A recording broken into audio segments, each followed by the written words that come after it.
that he built.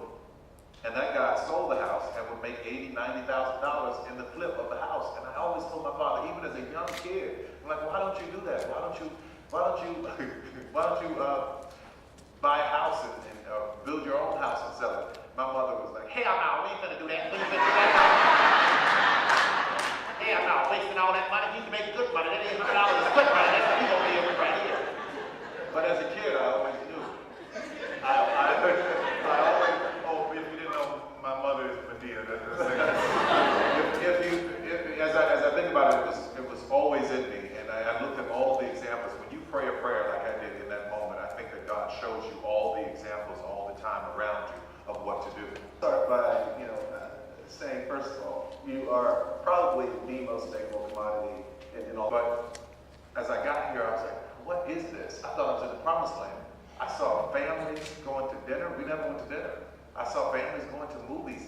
I saw people with houses that they owned and businesses and men in suits, black men in suits walking down the street. I'm going, what is that?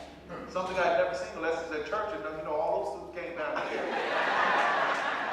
So these are really nice suits. So I said, I'm moving here. I went back, put everything in my Hyundai, and I came back and said, I'm going to make it work. Got a job right away, moved out to an apartment called Timber Trace in College Park, $312 a month, and I could not afford to pay, but I was going to figure it out.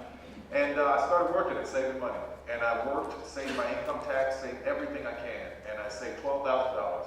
And I rented the 14th Street Playhouse over here on right on 14th Street.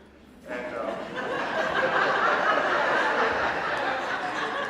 and I put my show up, and I invited everybody I know. I thought that 1,200 people would come over the course of the weekend because I had rent payment, car payment, everything tied up in it, and 30 people showed up.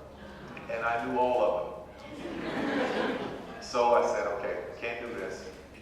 American Express has always been very for African Americans. So today we're bringing someone for DVDs, and collectively they've generated over